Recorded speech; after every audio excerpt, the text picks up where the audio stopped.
नमस्कार, मेरा नाम है डॉक्टर पूरू धवन और आज इस वीडियो में हम बात करने वाले हैं कि पैरालिसिस पेशेंट कैसे अपनी चाल को ठीक कर सकता है। पैरालिसिस पेशेंट जब कभी ठीक होना शुरू होता है तो वो चलना तो शुरू कर देता है, बट उसको चलने में एक बहुत कॉमन सी दिक्कत देखने को मिलती है कि उसकी चाल में लपक रह जाती है। जब वो चलता है तो वो अपने दोनों पैरों पे बराबर वजन नहीं डालता। उससे होता क्या है कि चाल जो होती थोड़ी सी इस तरह से वो बना के चलता है। अब मगर हमें पेशेंट की चाल को ठीक करना है, क्योंकि अगर हम नहीं करेंगे तो हमारा जो जॉइंट्स हैं, हमारे जो घुटने के जॉइंट्स हैं, वो खराब होने शुरू हो जाते हैं और पेशेंट बहुत जल्दी बेड रिडन हो जाता है।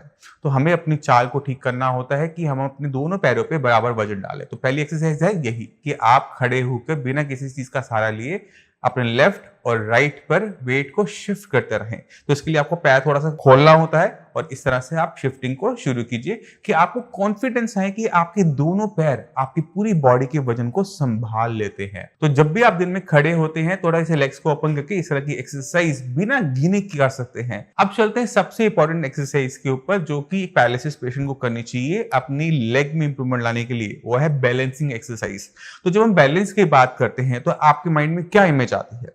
हमारे माइंड में इमेज आती है एक रस्सी है, रस्सी के ऊपर एक कलाकार है, उसका बहुत बड़ा डंडा है और उस पर वो चल रहे हैं। उनसे अच्छा बैलेंस कोई कर पाता है? कोई नहीं कर सकता ना। अब हमने यही एक्सरसाइज करनी होती है, बट रस्सी के ऊपर नहीं, बट ऑन द फ्लोर। तो आपके फ्लोर पे आपने देखा होगा कि टाइल्स जहां लगी होती है, पत्थर जहां जुड़ता है, वहां पे एक लाइन लग जाती है, एक लाइन बनी हुई होती है। तो हमने उसको रेफरेंस पॉइंट की तरह यूज करना है और टिप टू टॉप वॉक करनी है। तो जितना ये आसान मेरे लिए होगा उतना ही मुश्किल ये पैरालिसिस पेशेंट के लिए होता है। तो आपने इसे करना कैसे होता है? आप पहले इस चीज को ध्यान दीजिएगा कि जब हम चलते हैं तो हमेशा अपनी एड़ी को पहले नीचे जमीन पे लगाते हैं, फिर हम अपने पंजे को जमीन पे लगाते हैं। तो इसी तरह से चलते हैं ना, ठीक है। मगर पैरालिसिस पेशेंट कैसे चलते हैं? पैरालिसिस पेशेंट कैसे चलता है कि वो अपने पंजे को पहले लगाता है, फिर एड़ी को रखता है। पहले पंजा फिर एड़ी, ठीक है। तो हमने पहले इस चीज को ठीक करना होता है। तो हमने लाइन बना दी। लाइन के बाद पहले कोशिश करें कि पहले आपका एंकल टच करे ग्राउंड को, फिर आपके फीट। इसी तरह से हम इस पैर को चलेंगे। अब आपने दूसरा ध्यान क्या रखना है कि ये हमने एक लाइन में करना है। तो आपका पैर हमेशा लाइन के सेंटर में आना चाहिए। आपने रखा और छोटे छोटे कदम ज्यादा अच्छे रहते हैं, ना कि बड़े। तो आपने दूसरा पैर टच करते हुए, बिल्कुल तो टच कर रहे हैं ना, आपस में जुड़े हुए हैं, लगे हुए टच कर रहे हैं, तो हम इस तरह से इसको चलेंगे। अब पेशेंट जितना धीरे चलता है ना, उतना हमें बैलेंस बनाने में दिक्कत होती है। अब जैसे मुझे भी दिक्कत हो रही है, आप भी खुद देख पा रहे हैं। तो ये जो एक्सरसाइज है ये आपको करनी है। तो आप स्टिक का हेल्प ले सकते हैं। आपके घर में कोई भी दीवार हो, उस पर अपना हाथ रखकर इस तरह से वॉक करने से क्या होगा कि आपकी जो मसल्स हैं, जो बैलेंस बनाने में आपको हेल्प करती हैं, वो हेल्पफुल होंगी। दूसरा, आप अपने लेफ्ट और राइट दोनों लेग पे बराबर वेट को डिस्ट्रीब्यूट कर पाओगे। अगर आप दोनों पैरों पे बराबर डिस्ट्रीब्यूट नहीं करोगे तो आपको हल्की सी लपक देखने को मिलेगी। पेशेंट इस तरह से चलेगा, है ना, क्योंकि इस पे तो हमने वजन डाला ही नहीं। इसको और अच्छी तरीके से समझने की कोशिश करते हैं। आपके पैर पे कभी ना कभी कोई चोट लगी होगी, कोई जख्म बना होगा। तो जब हम पैर पे किसी की भी जख्म बनता है, किसी हेल्दी इंसान की भी जख्म बनता है, तो वो अपने दूसरे पैर पे जिसपे जख्म बना हुआ उस पर वेट नहीं डाल पाता, क्योंकि वेट डालते ही उसे दर्द होता है। तो ये वाली चाल जो होती है, ये कुछ वैसी सिमिलर होती है कि हमने पैर पे वजन डाला नहीं और दूसरे पैर को फटाफट खींच लिया। तो ये चाल को खत्म करने के लिए, ये जो हमारा गेट है, इसे खत्म करने के लिए tip to toe walk in a line, ठीक है। तो इसी तरह से हम दिन में कितनी देर चलेंगे, अब ये भी इंपॉर्टेंट हो जाता है। अगर आपने 5 मिनट किया, 10 मिनट किया, काम नहीं बनेगा। आपको ये एक्सरसाइज दिन में कम से कम 1 घंटा करनी पड़ेगी, क्योंकि इसमें बहुत ज्यादा मसल्स का यूज नहीं होता। तो हमने इसको 1 घंटा सुबह, 1 घंटा शाम, स्टिक लेके नॉर्मल आप पार्क में चलिए, घर में चलिए, बट आपको चलना है। क्योंकि जितना आप इस एक्सरसाइज को करेंगे उतनी अच्छी इंप्रूवमेंट आपको अपने बैलेंसिंग के अंदर, अपने लेग में आप देखने को मिलेगी।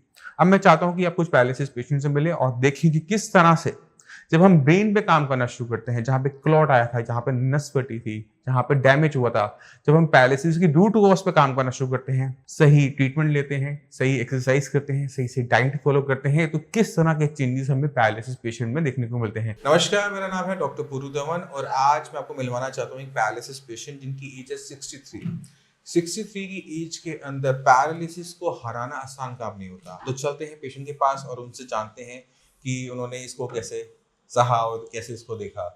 तो शर्मा जी, ये आपको हुआ कब था? मेरा नाम GR शर्मा है और मेरे को ये ब्रेन स्ट्रोक का दूसरा अटैक है। पहला कब हुआ था? पहला 2014 हुआ था। 2014 में।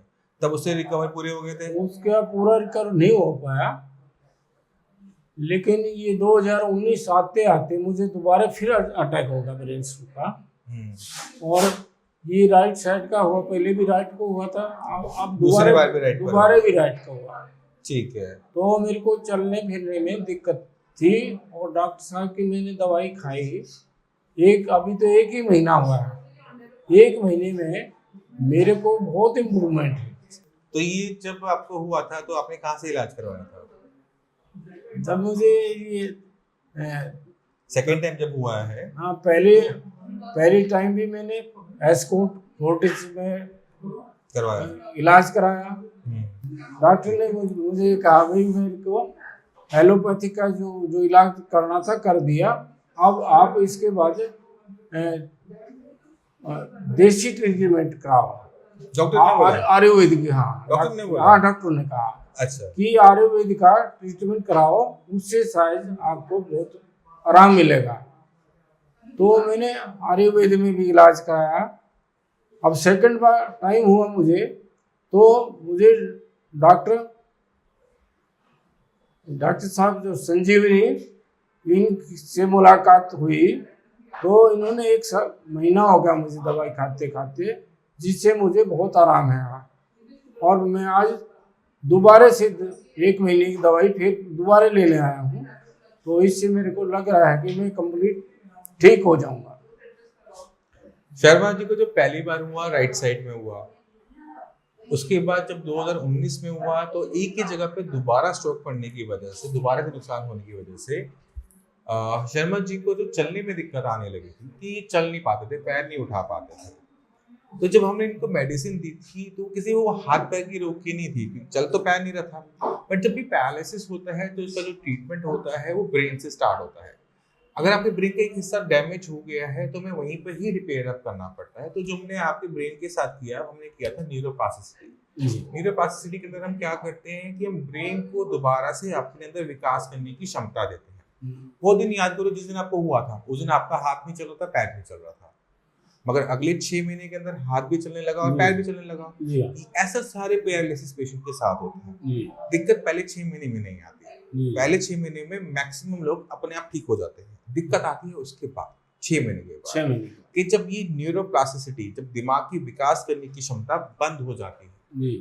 आपका एक जख्म हुआ तो कुछ टाइम में वो भरेगा, अगर वो टाइम से नहीं भर पाया तो वो नासूर बन जाता है।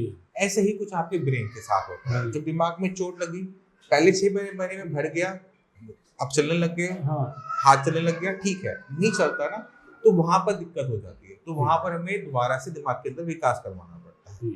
जब वो डेवलपमेंट स्टार्ट होती है तो आपके अंदर चेंजेस आने शुरू हो जाते हैं। वही आपने देखा, अब आपने इनकी पहले वाली वीडियो देखोगे और बाद वाली वीडियो देखोगे तो उसमें आपको खुद ब खुद जमीन आसमान का फर्क नजर आना शुरू होता है।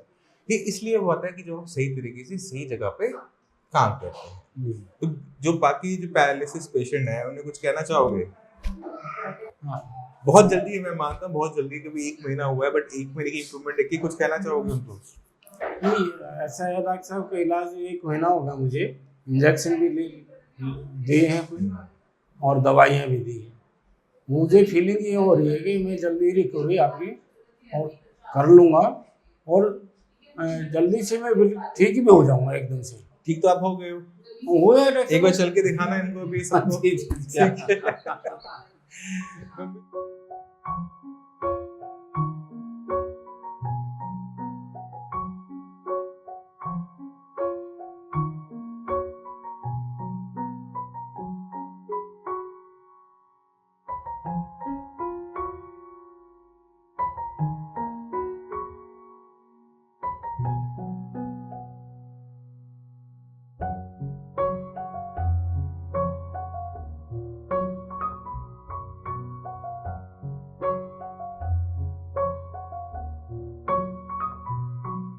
तो आपने खुद देखा, जब हम सही तरीके से ब्रेन पे काम करते हैं, सही एक्सरसाइज करते हैं, डाइट का सही तरीके से फॉलो करते हैं, तो पुराने से पुराना केस भी पैरालिसिस का, उसमें भी इंप्रूवमेंट देखने को मिलती है। तो अगर आपका केस पुराना हो चुका है और आप ये सुनते हैं कि आप ठीक नहीं हो सकते या इसी से आपके साथ काम करना पड़ेगा, ऐसा नहीं है।